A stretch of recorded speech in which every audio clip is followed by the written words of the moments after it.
بسم الله الرحمن الرحيم.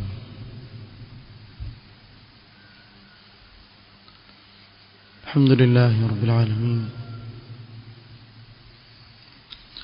والصلاة والسلام على رسوله الأمين محمد وآله وصحبه أجمعين، أما بعد.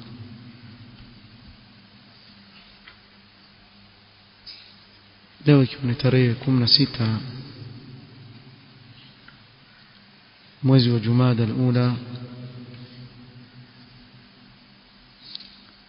mwaka wa 1442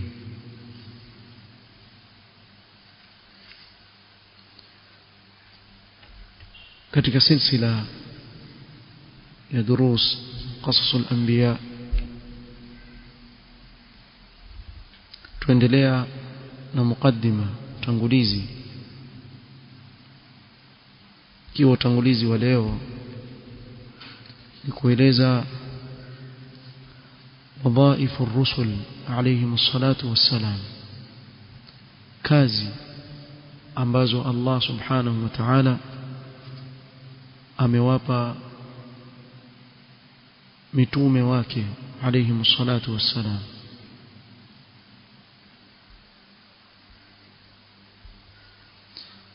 Akili ya mwanadamu Allah subhanahu wa ta'ala alipomuumba ameijalia ni yenye kupambanua baina ya lile ambalo ni la sawa na lile ambalo sio la sawa. ولكن العقل البشري وحده لا يكفي للتفريق بين الخير والشر. akili ya binadamu peke yake haitoshelezi katika kujua kila khairi na kila shari. Kwa kuna mambo ambayo ni ya ghaib, wengi katika watu hawayajui isipokuwa wale ambao Allah amewachagua kuwa ni mitume wake akawafikishia yale ambayo yamefichika kwa wahi kutoka kwa Allah subhanahu wa ta'ala. Kama kwa mfano al-imanu billah, kumwamini Allah subhanahu wa ta'ala, iman tafsili, kumjua Allah subhanahu wa ta'ala namna anavyostahili kujulikana. Hili ni jambo ambalo haitoshi akili kufahamu. Al-imanu bil malaika, kwa mfano kuamini malaika, haitoshi kwa akili ya mwanadamu kufahamu, sababu ni jambo la ghaib. Kadhalika al-ba'th wan-nushur, watu kufufuliwa siku ya kiyama na kusimama mbele ya Allah subhanahu wa ta'ala, bila ya mtu kujulishwa kuhusu jambo hili hawezi kujua.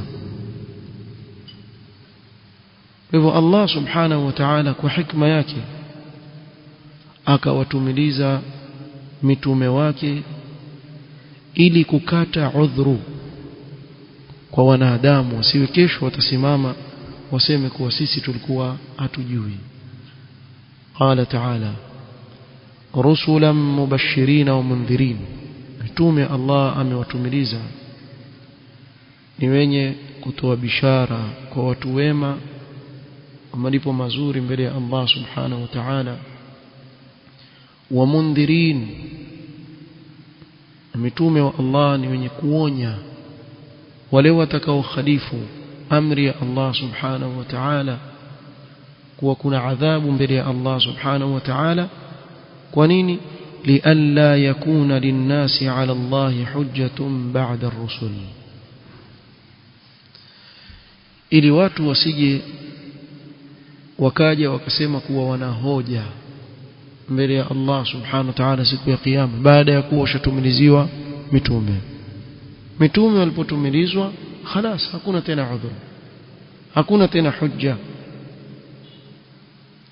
kadhalika Allah subhanahu wa ta'ala amewatumiliza hawa mitume kuwa ni qudwa, ni mfano mzuri wa kuiga kwa wale ambao amewatumilizia kwao mtume kama yule. Ulaika alladhina hada Allah fabihudahu muqtadi, akawajaalia mitume wa Allah kuwa ni mfano mzuri kwa watu kuiga.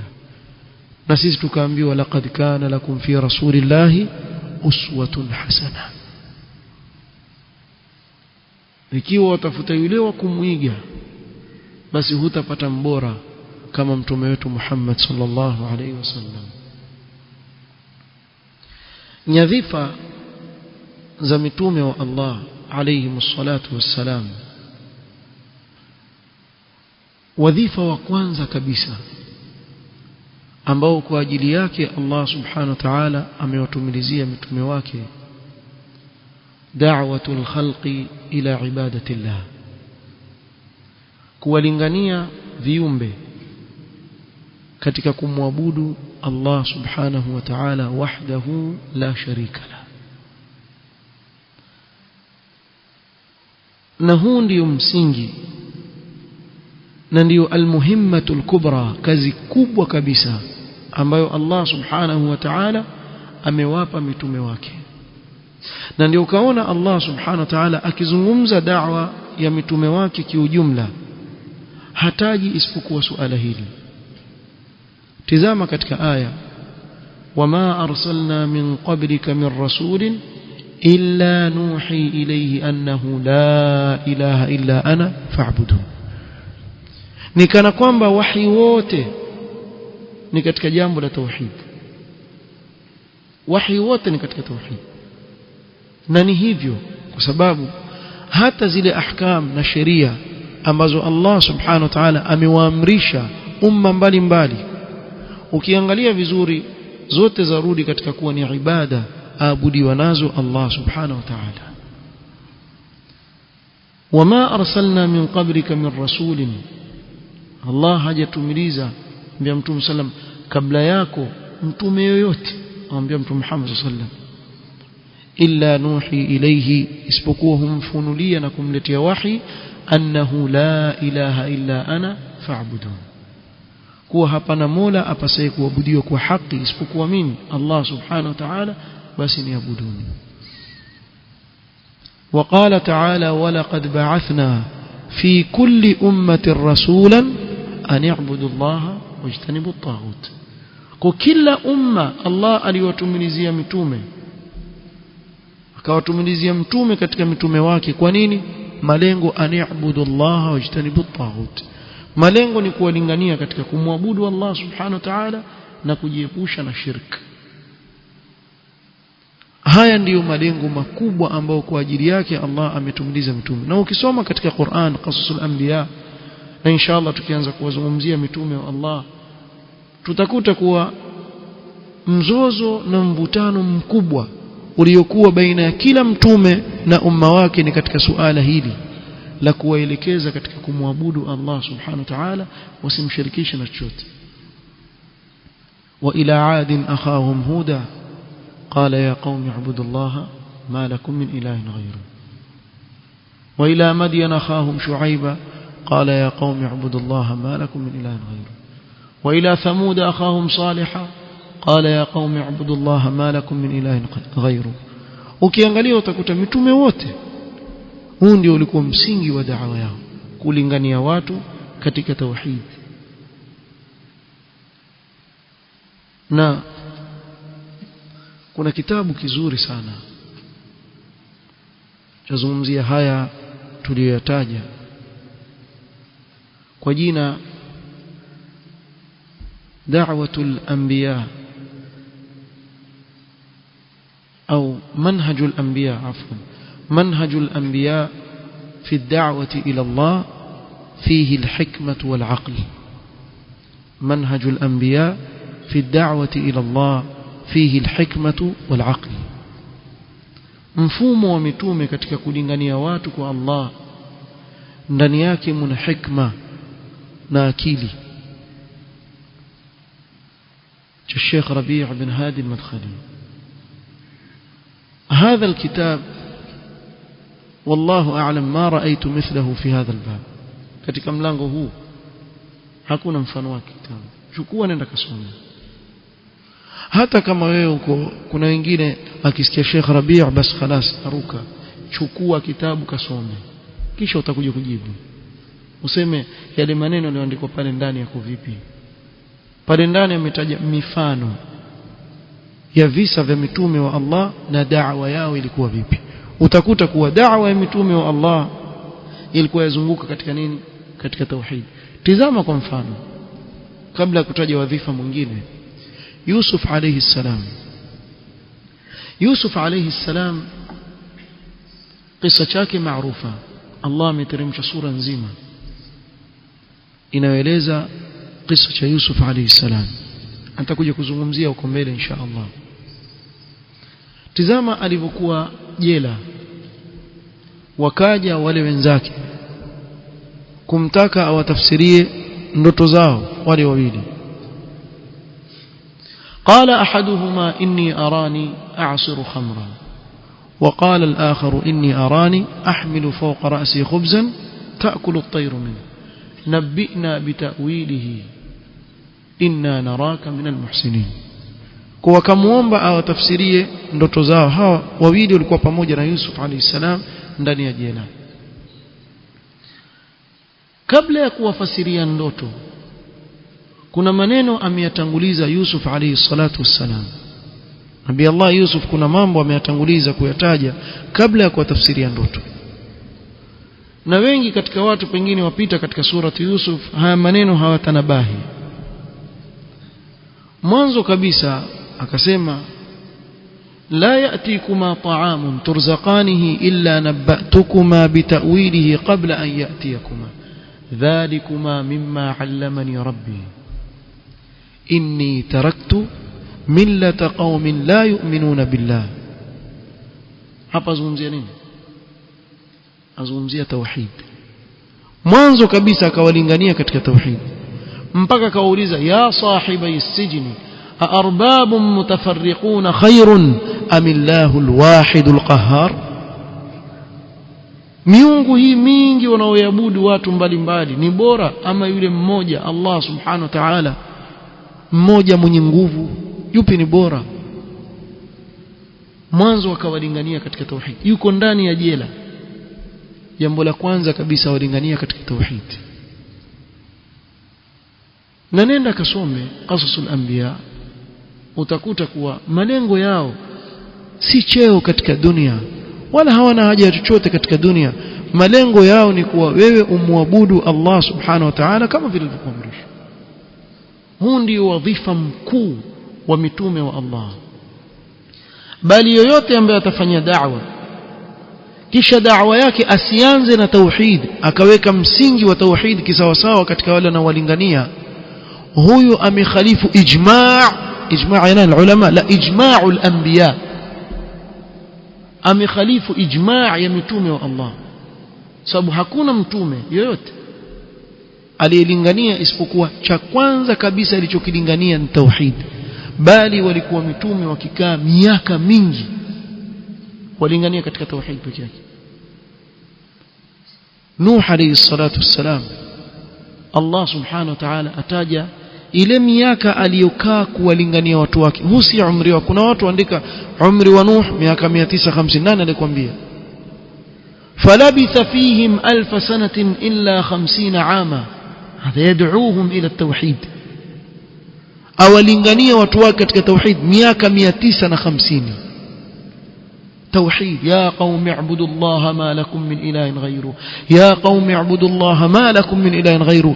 karne 9 na nusu alingania katika tauhid. Tauhid tauhid tauhid.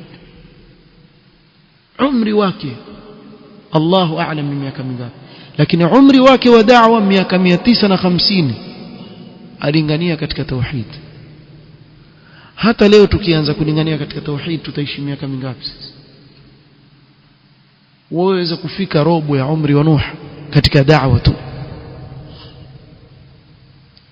Kwa nini basi watu wakilinganiwa katika tauhid waona ni jambo zito kwa wao kila siku tauhid? Kuna mitume mketi miaka 950 kila uslubu mtumia inni da'awtu qaumi laylan wa nahara tauhid usiku na mchana huyu mtume wa Allah thumma inni da'awtuhum jihara awalingania wazi na huko alantu lahum wa asrartu lahum israra kwa wazi na kwa siri na walingania katika nini tauhid mpaka Allah subhanahu wa ta'ala alipowaadhibu watu wake kwa kuikataa tauhid. Ni jambo muhimu sana katika da'wa, na da'wa yoyote ambayo haitajengwa katika misingi hii wallahi da'wa fashila, itafeli upende usipende. Mtawapa mfano.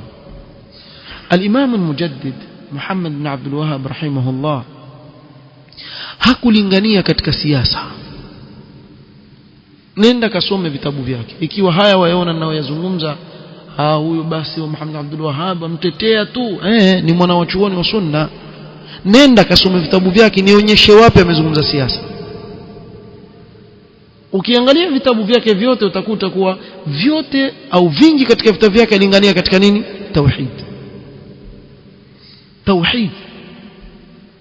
Qamat dawla, imesimama dawla ya mamlaka mpaka leo dawla iko imejengwa katika misingi ya tauhid.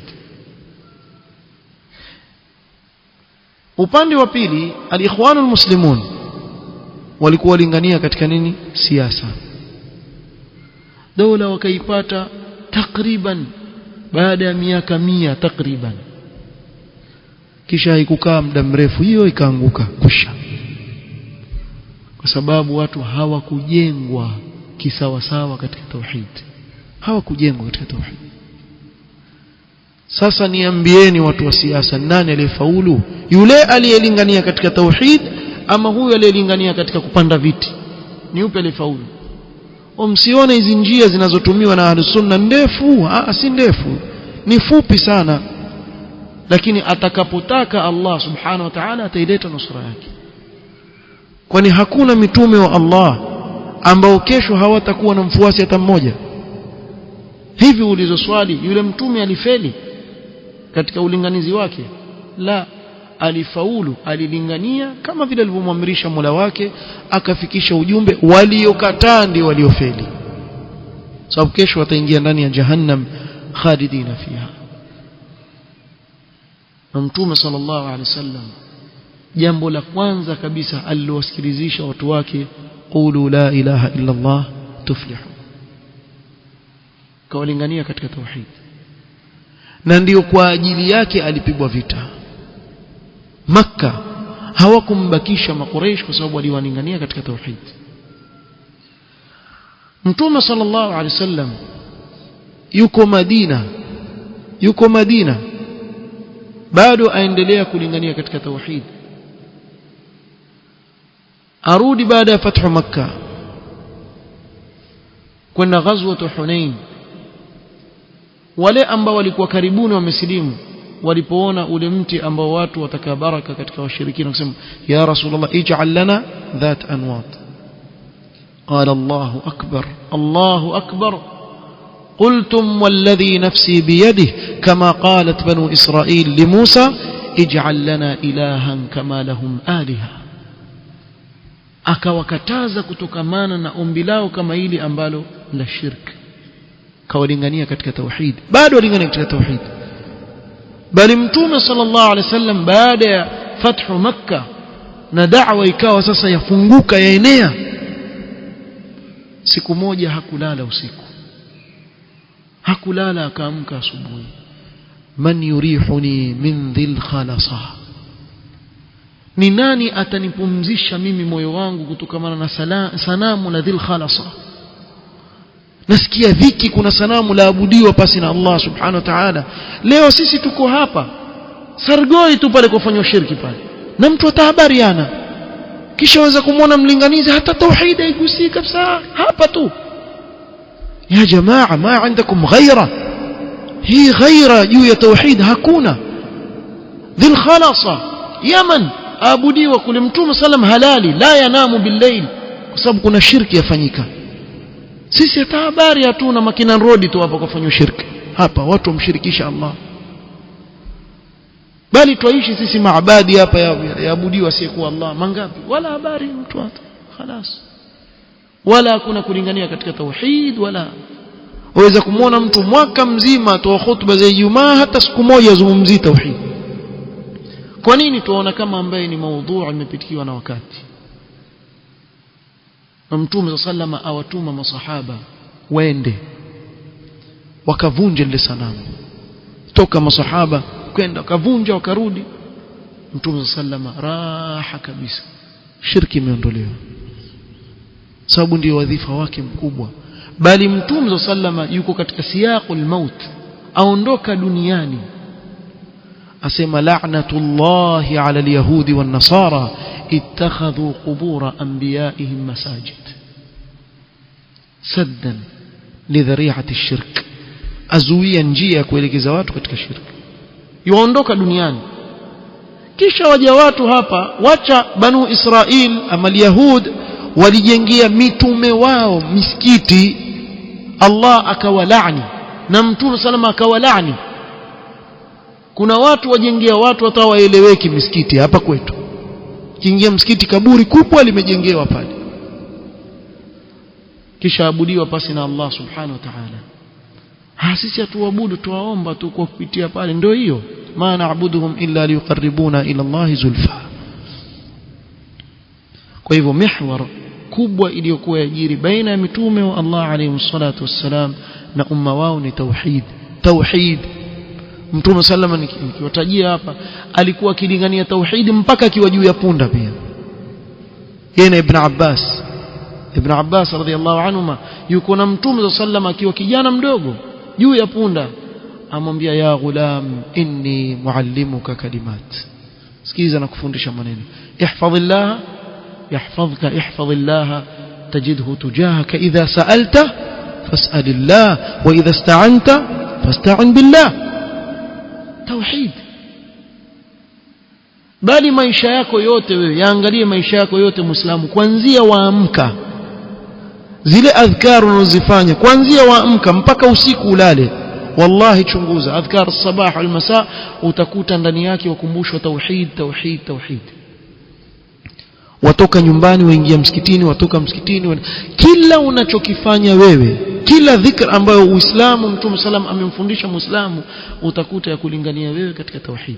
Nenda kaangalia utaona hilo. Katika nyadhifa za mitume wa Allah alayhi salatu wassalam,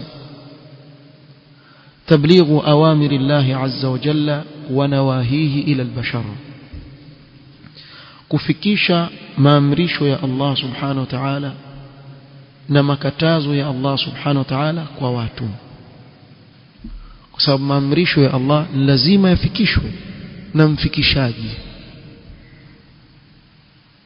na mfikishaji mwenyewe awe ni katika watu, ili iwe sahali kwa wao kupokea kutoka kwake.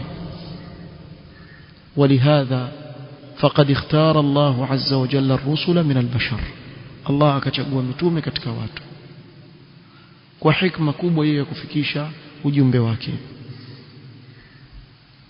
وقد أدى الرسل عليهم الصلاة والسلام هذه الوظيفة على أكمل الوجوه.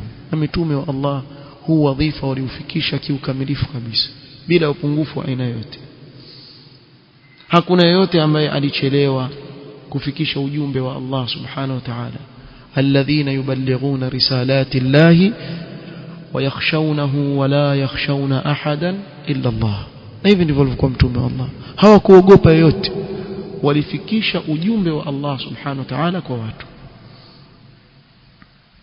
Kadhalika miongoni mwa nyadhifa za mitume wa Allah, hidayatun nasi wa irshaduhum ila as-sirat al-mustaqim, kuwaongoza watu na kuelekeza katika njia iliyonyooka. Allah subhanahu wa ta'ala asema walaqad arsalna Musa biayatina an akhrij qaumaka min adh-dhulumati ila an-nur wa dhakkirhum biayami Allah inna fi dhalika laayatin likulli sabarin shakur. Kwa mitume wa Allah walikuwa wakiwatoa watu katika kiza cha shirk, kiza cha jahl na ujinga, kiza cha dhulma, wakiwapeleka katika nuru ya tauhid. nuru ya uadilifu, katika nuru katika kila jambo kwenye maisha yao, njia iliyonyooka. Na ndio maana yale aliyokuja nao Mtume sallallahu alaihi wasallam, Allah akamwambia wa innaka latahdi ila siratin mustaqim. Mtume sallam alikuja kufunza watu njia iliyonyooka, kawaongoza watu katika njia iliyonyooka. Kadhalika miongoni mwa nyadhifa za mitume, liyakuna ar-rusul qudwa hasana, ili mitume wajikuwa ni mfano mzuri kwa watu. laqad kana lakum fi rasulillahi uswatun hasana, ikawa ni mfano mzuri kwa watu kuiga. Sababu lau kama angelitumilizwa si katika binadamu, watu wangesema kwa yule, kwa sababu malaika ndio yofanya vile, hatuwezi kufanya. Akatumilizwa katika wanadamu ili nyinyi mpate kumwiga na kumfuata. ulaika alladhina hada Allah fabihudahu muqtadi. كذلك تحويل اهتمام الناس من الحياة الفانية إلى الحياة الباقية. katika nyadhifa za mitume wa Allah ni kugeuza ihtimam za watu kutokamana na maisha haya dunia yatakaoisha, wakaelekeza ihtimam zao katika maisha ya akhira ambayo yatabakia milele. Na ndio maana Allah subhanahu wa ta'ala katika yale aliyoteremsha kwa mtume wake sallallahu alaihi wasallam sema wama hadhihi alhayatu ad-dunya illa lahu wa la'ib. Hayakuwa haya maisha ya dunia isipokuwa ni upuzi na mchezo tu. wa inna ad-dara al-akhirata lahiya al-hayawan, na nyumba ya akhira, maisha ya akhira ni maisha ya milele. Hayawan hapa maana yake ndio maisha ya kudumu ambayo yatabakia milele. lau kanu ya'lamun, lau wangelikuwa wajua. i'lamu annama alhayatu ad-dunya la'ibun wa lahwun wa zinatun wa tafakhurun bainakum wa takathurun fil amwali wal aulad. haya ndio maisha ya dunia. Maisha ya dunia ni mchezo na upuzi, na watu kupenda kujifakhirisha, mimi nina mali nyingi zaidi, mimi nina watoto wengi zaidi, mimi nina kadha. Kila mmoja ataka kumuonyesha mwenzake yeye yuko zaidi ya mwenzake. Na haya utayaona kwa watu wa dunia. Wacha mali na nini, hata mambo mengine ya kipuzi. Siku moja nakuta watu wawili Allah amewafungulia, mmoja amwambia mwenzake ushamuona yule jibwa wangu nilomleta? Wallahi nasikia masikio yangu bi udhunaya, namsikia sasa. Ushamuona yule mbwa nilomleta? Yule mwingine na wewe ushamuona wangu? Hivi hivi hiwara wangu ninamleta na ndege sio kutoka wapi, na yule anambia na mimi pia wangu ninamleta. Nenda fungua Google, andika jina lake, utamuona picha yake. Mbwa kwa lipi aume watu? Kwa lipi mtu ajifakhirisha mpaka kwa majibwa? Jibwa ye gari tafakhur. Haya ndio maisha ya dunia. Na ukijishughulisha wewe utakuwa waishi hivyo, na utaishi na dhiki. Kila ukimwona mwenzako amekupita kwa hiki kidogo, na wewe utafuta kwa njia yoyote umuonyeshe kwa wewe una ubora kuliko yeye. Alafu wa fil akhirati adhabun shadidun wa maghfiratun min Allah wa ridwan. ni mawili kesho akhira, fariqun fil janna wa fariqun fis sa'ir. chagua wewe mwenyewe kuanzia hapo, wataka kundi lipi katika haya mawili. Kuna kundi peponi na kundi motoni. Huu ndio mustakbali. Na wengine utaona katika mita, mimi nataka mustakbal bana, watoto wangu wataka kuwatengezea mustakbal, watoto watengezea akhira yao. Huu ndio mustakbali. Ama wewe wajishughulisha sana na mustakbal ambao hauko katika mikono yako. Hukuambiwa usifanye chochote katika dunia, la fanya, lakini isiwe hammak, iwe hamu yako yote wewe ufikiria dunia tu. Wala kuna wengine mpaka swala pengine yaweza kumpita kwa sababu ya dunia, wala hajali, anaona ni jambo la kawaida. Alafu hawa wajiwaji wewe yani ile ilmu ndogo aliyokuwa nayo ya kidunia bala, ajiona hakuna kama yeye. Mwambie kitu tu kwa hiki bwana makosa, ashafura. Siye bosi kule tokako, aona kwa wewe huwezi kumwambia chochote. La, haukukatazwa kuwa bosi uliko, endelea kufanya shughuli zako za kidunia, lakini chunga akhira yako. Chunga akhira yako. Akhira yako ndiyo kitu cha mwanzo kabla ya kitu chochote kile. Kwa haya walikuwa wakilingania mitume wa Allah. Na katika nyadhifa na nyingi nitamalizia, lialla yabqa liinsanin hujja inda Allah. Mitume wa Allah wametumilizwa ili watu wasiwe na hoja kesho mbele ya Allah, kama aya tuliyotaja mwanzo, rusulan mubashirin wa mundhirin lialla yakuna linnasi ala Allah hujjatun ba'da ar-rusul. Allah subhanahu wa ta'ala shakuletea mitume, huna hujja.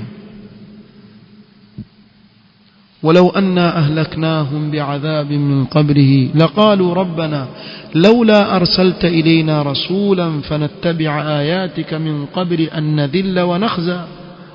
wangesema hivyo sio? wangelikuwa wanaletewa adhabu kabla ya kutumilizwa mitume. Ya Rabbi, ungetutumilizia mitume sisi tungewafuata sisi. Haya, hawa mitume sasa kesho akhira watakapokuwa watu wa motoni waingia motoni, wal billah, wale khazana malaika waliowekwa kwa wadhifa wao kuchunga moto watawauliza, alam ya'tikum rusulun minkum yatluna alaykum ayati rabbikum wa yundhirunakum liqa'a yawmikum hadha. Ni hamkujiliwa na mitume katika nyinyi wakawaonya juu ya siku hii nzito na kuwaonya siku kubwa hii mtakaokutana nayo leo? Watasema la. Qalu bala, kubali, hawakatai kwa sababu hakuna tena hujja. Qalu bala, kwa hili hawatalikataa. Kesho siku ya kiyama wao wenyewe watakubali kuwa hawana hujja mbele ya Allah subhanahu wa ta'ala, hakuna hujja. Kwa mitume hawa wametumilizwa na Allah ili kuondoa jambo la kutoa hoja kuwa mimi sikufikiwa. Umefikiwa. Kadhalika Allah subhanahu wa ta'ala aweza kukujalia wewe ukasema sahihi lakini hakuna mitume. Mtu anasema sahihi hakuna mitume, Allah subhanahu wa ta'ala akajalia ulama kuwa ni warathatul anbiya, walingania watu katika njia ya Allah subhanahu wa ta'ala, ukasimamishiwa hujja pia hivyo hivyo. Na Allah subhanahu wa ta'ala habakishi umma isipokuwa atawasimamishia hujja. Kesho watakuja kuulizwa, hukufikiwa wewe na maneno haya, uliyakabili vipi? Mimi ilikuwa sijui. Kulikuwa kuwalinganiwa katika tauhidi, wewe ukawa mpinzani mkubwa. Wewe uko mpinzani wewe, watu waambiwa muabudu Allah peke yake. Wewe mawahabi, wale mawahabi wakwambia nini wewe? Wakwambia wewe abudu sanamu, wakwambia wewe uende ukafanya uchafu? La, wakulingania wewe katika kumwabudu Allah peke yake, usimshirikishe na chochote, na kumfuata Mtume Muhammad sallallahu alayhi wasallam. Ni shari gani waliowalingania watu? Kwa hiyo kaa tu, tukubali sisi kaa, lakini hujja ya Allah tayari imesimama. Asa pinga, kubali, siku ya kiyama mbele ya Allah hakuna hujja. Huwezi kusimama ukasema hili wala lile. Ni imma umefanya khairi utalipwa khairi yako, imma umekwenda kinyume na maamrisho ya Allah utaadhibiwa wal billah na Allah subhanahu wa ta'ala. Kwa hivyo mtu ajichunge. Mitume wa Allah wametumilizwa kusimamisha hoja, hakuna tena hujja ya mtu yoyote. Hizi ni baadhi ya nyadhifa za mitume wa Allah alayhimus salatu wassalam. Ikiwa kuna lingine la kutanguliza tutalitanguliza katika kikao kitakachokuja. Ikiwa hakuna, basi moja kwa moja tutaingia katika kumzungumzia Adam alayhi salatu wassalam.